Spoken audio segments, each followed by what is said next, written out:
और आज प्रधानमंत्री मोदी बिहार और बंगाल के दौरे पर रहने वाले हैं। सबसे पहले प्रधानमंत्री मोदी कोलकाता में 3 दिवसीय सशस्त्र बल सम्मेलन का उद्घाटन करेंगे। उसके बाद बिहार के पूर्णिया पहुंचेंगे, जहां एक जनसभा को संबोधित करने के साथ साथ चुनावी साल में बिहार को कई सौगात भी देंगे, जिसमें पूर्णिया एयरपोर्ट के नए टर्मिनल भवन के उद्घाटन के साथ बिहार में राष्ट्रीय मखाना बोर्ड की शुरुआत करने वाले हैं। आज पीएम मोदी सीमांचल को साधने के साथ ही 36,000 करोड़ रुपए की लागत वाली कई विकास परियोजनाओं का शिलान्यास और उद्घाटन भी करेंगे।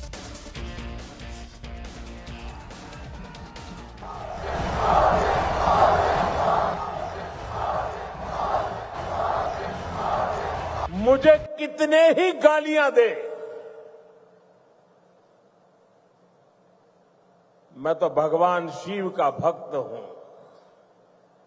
सारा जहर निगल देता हूं।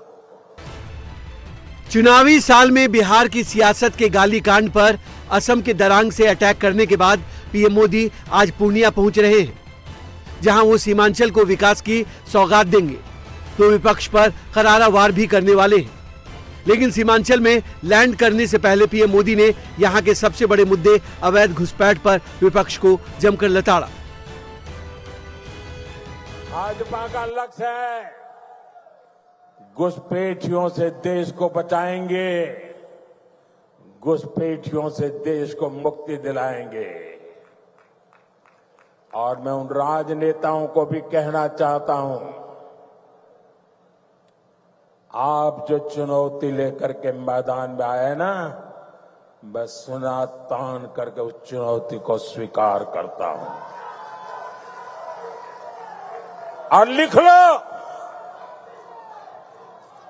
मैं देखता हूं घुसपैठियों को बचाने में तुम कितनी ताकत लगाते हो और घुसपैठियों को हटाने में हम कैसे अपना जीवन लगा देते हैं। हो जाए मुकाबला।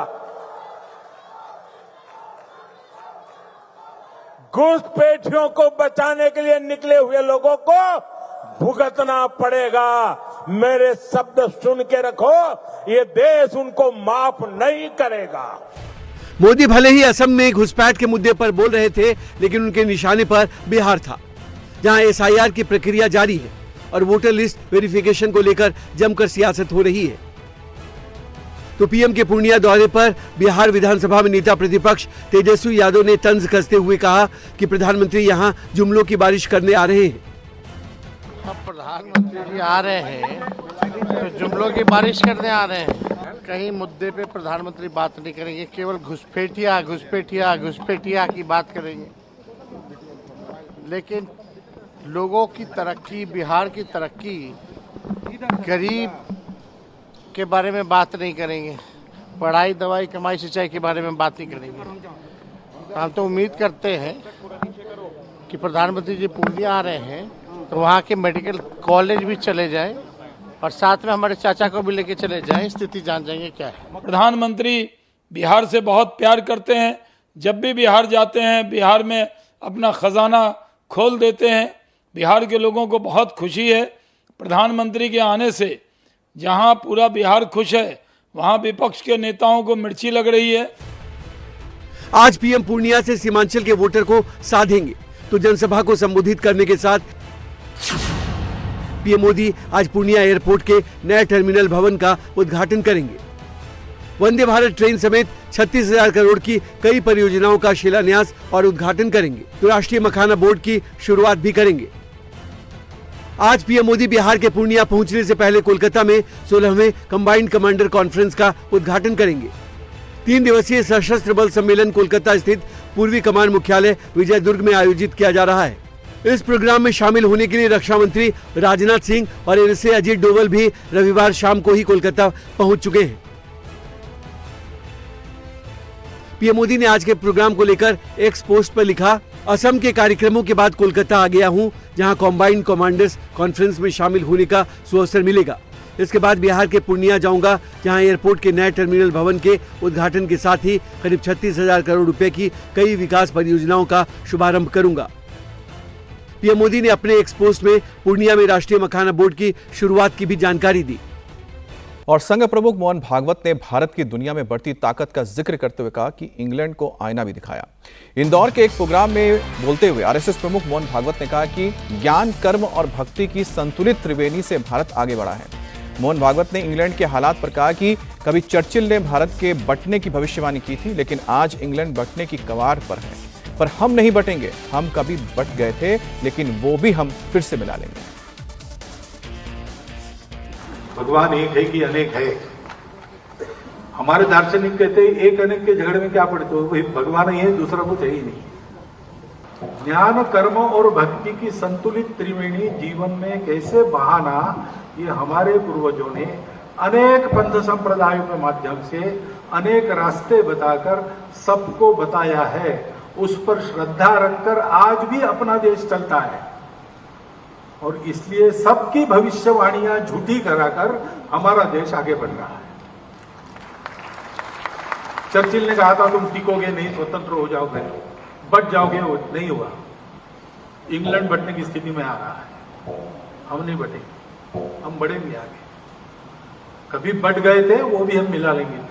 गला काटने का काम, जेब काटने का काम केवल दर्जी करते थे पहले, अब सारी दुनिया कर रही है।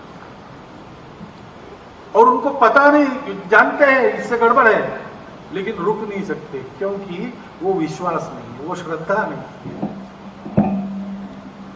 इस श्रद्धा विश्वास के संबल पर खड़ा होकर अपने देश को बड़ा करना और संपूर्ण विश्व को ये श्रद्धा विश्वास देने वाला धर्म देना, ये कर्तव्य हमारे सामने है। इस कर्तव्य के लिए हमारी तैयारी कैसे होगी?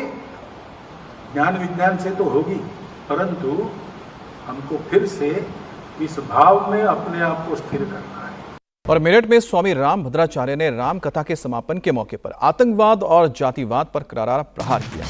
रामभद्राचार्य ने कहा कि भारत शुरू से ही आतंकवाद का विरोधी रहा है। कथावाचक रामभद्राचार्य ने कहा कि हिंदू धर्म में जातियां थी, लेकिन जातिवाद नहीं था। जातिवाद को समाज के लिए विष बताते हुए रामभद्राचार्य ने महिलाओं की शिक्षा पर भी जोर दिया।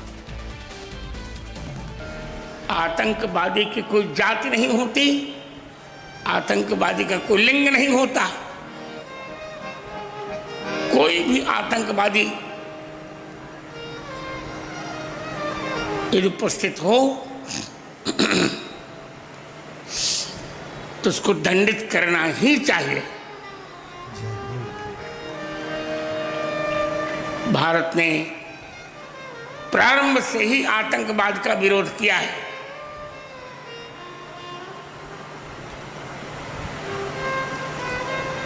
प्रारंभ से हम आतंकवाद को नहीं सहन करते। हमारे यहाँ जातियां थी पर जातिवाद नहीं था, ये बाद में जोड़ा गया। इसीलिए कह रहा हूं कि लोगों ने भारतीय संस्कृति को पढ़ा नहीं,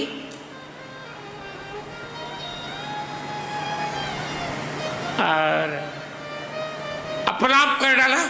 मनु जी ने किसी का अपमान नहीं किया, वेदों ने किसी का अपमान नहीं किया। हिंदू धर्म जैसा उदार कोई धर्म हो ही नहीं सकता। किसी धर्म में महिला को बेबी कहते हैं, किसी पंथ में महिला को बीबी कहते हैं। केवल हिंदू धर्म एक ऐसा है जहां महिला को देवी कहते हैं। और नेपाल में कार्यवाहक प्रधानमंत्री के तौर पर कमान संभालते ही सुशीला कार्की ने जेनजी को खुश करने वाला फैसला कर दिया। सुशीला कार्की ने कहा कि आंदोलन में मारे गए सभी युवाओं को सरकारी रूप से शहीद घोषित किया जाएगा। जिन्होंने अपने बच्चों को खोया है, इन शहीदों के परिवार को 10-10 लाख रुपए सहायता राशि दी जाएगी। सुशीला कार्की ने रविवार को अंतरिम पीएम के तौर पर चार्ज लेने के साथ ही पहली बार राष्ट्र को संबोधित किया। उन्होंने कहा कि नेपाल की सत्ता उनके हाथ में ऐसे वक्त आई है कि वो इसे लेकर खुश होने के बजाय बड़ी जिम्मेदारी मानकर इस सबके सहयोग से पूरा देश चलाना चाहती है। उन्होंने देश में 27 घंटे तक चले हिंसक प्रदर्शनों का जिक्र करते हुए कहा कि देश का काफी नुकसान हुआ है और ऐसी लूटपाट नेपाल ने इतिहास में पहली बार देखी है। तो सुशीला कार्की ने फैसला लिया है कि जिन युवाओं की मौत हुई है, इस जेनजी आंदोलन के दौरान उन्हें शहीद घोषित किया जाएगा और साथ ही साथ उनके परिवारों को 10 लाख रुपए की सहायता राशि दी जाएगी। और साथ ही साथ आगजनी और तोड़फोड़ में करीब 25 अरब रुपए का नुकसान हुआ है। उन्होंने लोगों से कहा है कि जिन्होंने इसमें लूटपाट की है वो लूटा हुआ सामान वापस करें। आगजनी में करीब 1000 इमारतों को नुकसान हुआ है जो जला दी गई थी। और नेपाल में जेनजी आंदोलन के दौरान करीब 1000 इमारतों को जलाया गया, तोड़फोड़ की गई, आगजनी की गई और इनमें से 300 से ज्यादा इमारतें अब काम के लायक नहीं बची हैं। सुशीला कार्की ने पीएम पद संभालने के साथ ही बिल्डिंग्स की जांच के आदेश दे दिए हैं। जांच टीम इमारतों की जांच करके मार्किंग करेगी। जो इमारतें खतरनाक हो गई हैं उन्हें गिरा दिया जाएगा। काठमांडू और उसके आसपास के इलाकों में करीबन 300 से ज्यादा ऐसी इमारतें हैं जो पूरी तरीके से डैमेज हैं, झुलस चुकी हैं। उसके साथ साथ करीबन 30 से ज्यादा ऐसे पुलिस स्टेशन हैं जो अब तबाह हो चुके हैं, खत्म हो चुके हैं और कुल मिला के 1000 से ज्यादा ऐसी बिल्डिंगें हैं जो कि इस समय जर्जर हालत में है, क्योंकि प्रोटेस्ट के दौरान सोचे समझे तरीके से ऐसा प्रधानमंत्री सुशीला कार्की के द्वारा कहा गया कि इमारतों को वेंडलाइज किया गया, आग के हवाले किया गया। अब उनके खिलाफ पूरी इंक्वायरी होगी और इसीलिए जो अब असेसमेंट टीम है वो यहां पर पहुंची है। असेसमेंट टीम के करीबन 12 से 15 मेंबर्स हैं जो कि फोटोग्राफी कर रहे हैं, एक एक जो पूरा स्ट्रक्चर है उसको मॉनिटर कर रहे हैं। मॉनिटर करने के साथ साथ उसकी वीडियोग्राफी और साथ में जो वॉल असेसमेंट है वो किया जा रहा है, चेक किया जा रहा है ताकि बिल्डिंग को दोबारा से रिपेयर किया जाए। अगर बिल्डिंग उस हालत में नहीं है, रिपेयर करने की हालत में नहीं है, तो उसे पूरी तरह से ठीक किया जाए। ये चारों तरफ आप जर्जर हालत देखें, ये असेसमेंट टीम है जो यहां पर पहुंची है, वो पूरी तरीके से इवैल्यूएट कर रही है। सीनियर ऑफिशियल्स, इंजीनियर्स की टीम यहां पर है, क्योंकि जैसे ही हाथ लगाया तो यहां पर जो ये पूरा स्ट्रक्चर है वो डैमेज हुआ है और यहाँ पे ये टूटता हुआ दिखाई दे रहा है। तो यही वजह है कि अब जो करीबन 1000 से ज्यादा अलग अलग इमारतें हैं पूरे काठमांडू और आसपास के डिस्ट्रिक्ट में, उन सबको इवैल्यूएट किया जा रहा है और इसीलिए इन इमारतों के अंदर जो इंजीनियर्स हैं, जो असेसमेंट टीम है, वो अपने सीनियर ऑफिशियल्स के साथ यहाँ पर मौजूद है जो कि इसे एसेस कर रही है ताकि स्ट्रक्चर को फिर से रीबिल्ड किया जाए। We should check first. This is the very first assessment. We call it rapid visual damage assessment. From this assessment, we will find out whether the building is usable for now. So for this, we will provide the red, yellow, and green. And the red, if the situation is with the red color, then it is vulnerable to use. It's totally restricted to access the people. And the yellow is for the limited access. And the green is safe for the to use it. अंदर structure के साथ साथ जो ऊपर के pillars areas हैं जो damage हो चुके हैं उनको भी एनालाइज किया जा रहा है। दरअसल एक हफ्ते के अंदर ये अनुमान लगाया जा रहा है कि मल्टीपल असेसमेंट टीम बिल्डिंग्स पे जाएगी, उसको एनालाइज करेगी, चेक करेगी और फिर उसके बाद जहां जहां पे बिल्डिंग में विजुअल डैमेज है या फिर मशीन्स के द्वारा ये पता लगता है कि वो पूरी तरह से क्षतिग्रस्त हो चुकी है, उनको ग्रीन, येलो और रेड से चिन्हित किया जाएगा ताकि उस बिल्डिंग को अबेंडन घोषित किया जा सके।